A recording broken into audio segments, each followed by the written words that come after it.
Assalamualaikum warahmatullahi wabarakatuh. Perkenalkan nama saya Andi Kisida Pratama, NIM 0201011005, jurusan Ilmu Komputer, semester 6.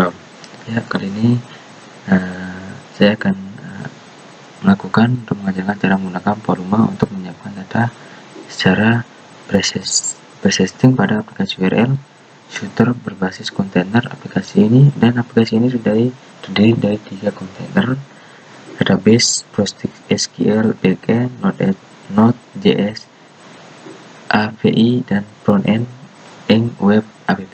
Nah, langkah pertamanya itu adalah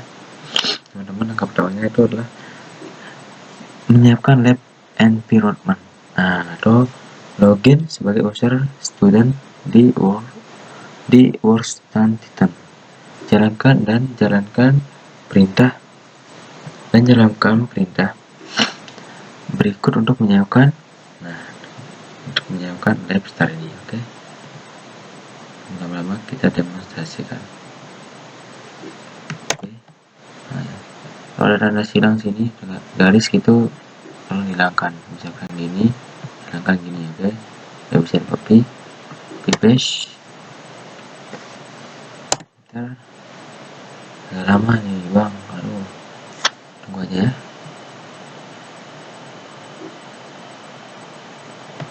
Oke teman-teman, lanjut. Nah, diinformasikan jangan terminal ini karena script ini mengevaluasi lab secara otomatis. Nah, kita disuruh buka terminal baru. Oke, kita menggunakan ini tab. Oke, biasa harus plus.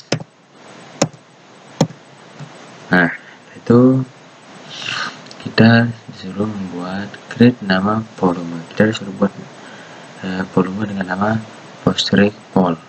Nah ini buat volume, Ctrl C, Ctrl V. Oke. Nice. Enter. Lanjut ke 1.2. Nah, kita di 1.2 ini kita disuruh mengimport data ke volume data file tar.gs. Nah, kita disuruh mengimport data dari PostgreSQL tar.gs file to volume. Nah, kita harus copy ini, mengimport sampai gs. Kita copy. Nah, kalau banyak ini kita harus menggunakan with text here, text to cal, paste, kita send.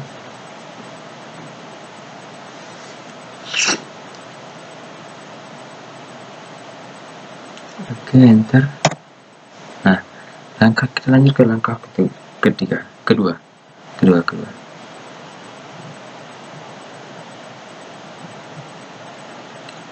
Start the application database container with following parameters. Oke, kita lanjut ke nomor 2. Kita disuruh menjalankan database container dengan nama panggilan persisting database. Menjalankan container dengan background. Nah, menjalankan database dengan kontainer dengan nama PostgreSQL, password pass, PostgreSQL USR, PostgreSQL database DB. Nah, mau PostgreSQL, di 2 titik ini kita disuruh membuat create depressing network. Kita disuruh membuat jaringan network bernama persisting net. Nah, kita coba dengan copy ini, Ctrl C, Ctrl V. Nah, dulu selesai. Kalau sudah, kita enter. Nah, kita sudah membuat network bernama persisting net. Oke, selanjutnya kita jalankan database container. Kita suruh menjalankan database kontainernya dengan titik 2 ini, dan menjalankan start database container, dan copy ini sampai Ctrl C. Nah, kalau banyak gini kita harus menggunakan huruf D ini, Ctrl V, send.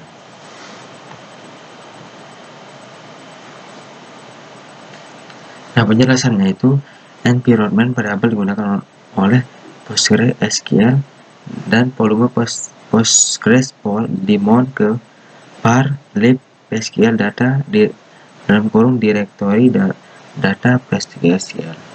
Nah, kita enter. Oke, tunggu.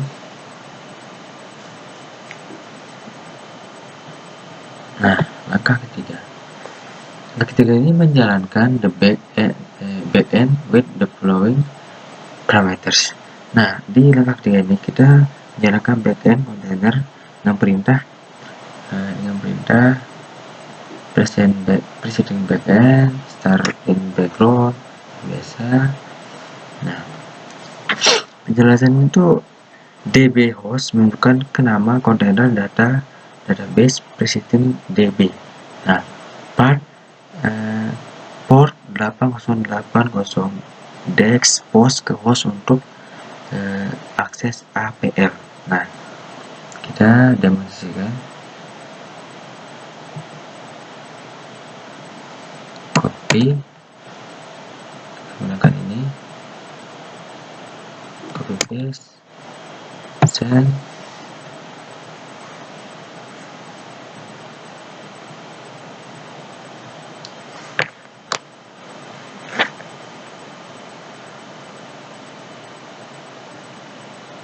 Nah, kalau udah selesai kita enter. Oke.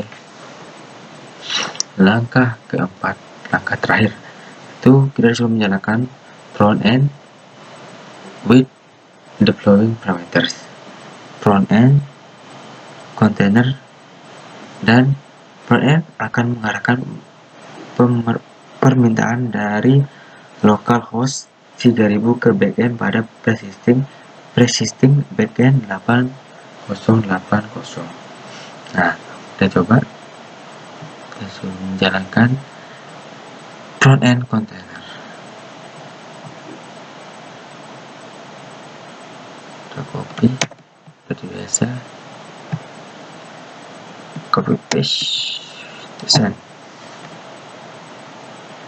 Nah, langkah terakhir itu tunggu ini loading. Langkah terakhir disuruh tes aplikasi atau menguji aplikasi lewat browser HTTP locals yang ini. Nah, ini kita copy. Nah, jangan sampai titiknya ini, nanti nggak kebaca dia. Kita kopinya sampai 3 yang ini aja. Copy. Enter dulu. Kita enter dulu.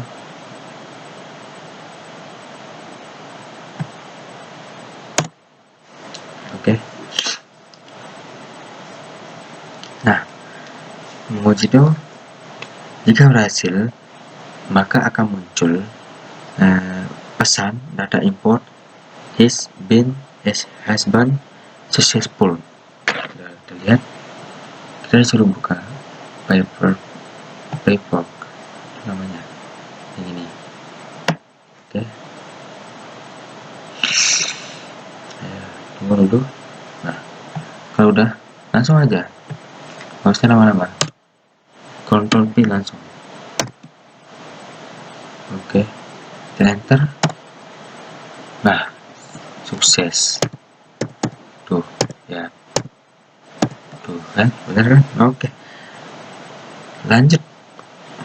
Kita juga disuruh mengetes ini database in browser, sama juga di 5.2 ini. Jangan sampai titik. Oke, kita copy.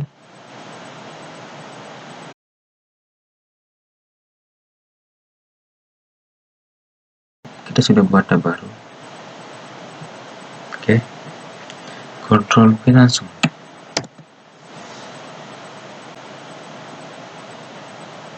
Nah, coba enter, apakah akan muncul data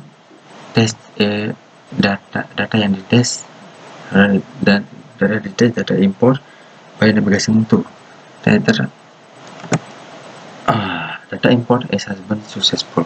Jadi tugas kita sudah selesai dan sudah sukses. Nah, sekarang kita harus mengakhiri, jalankan perintah berikut ini untuk mengakhiri lab. Oke. Nah, kayak gini. Kita copy, kita kembali ke ini, ke terminal yang ini. Kita copy paste, kita enter. Nah, sudah sukses. Nah, catatan penting, jangan ubah nama kontainer backend database karena sudah dikonfigurasi. Jika frontend keluar sendiri atau ikat, bisa log dengan Podman log persisting frontend. Jika aplikasi tidak merespon, teman-teman, kita harus hentikan semua kontainer lalu jalankan ulang sesuai urutan persisting db, persisting backend, persisting frontend. Nah, sekian dari saya. Kalau ada kata saya yang belibet, kurang jelas menyampaikan materi, menjelaskan tuh, mohon dimaklumin Pak, karena saya pertama kali berani berbicara depan kamera demi tugas UTS ini. Sebelumnya saya nggak suka bicara depan kamera, tapi demi tugas apa boleh buat, kita harus jalankan dengan ikhlas dan belajar giat. Sekian dari saya Pak. Wassalamualaikum warahmatullahi wabarakatuh.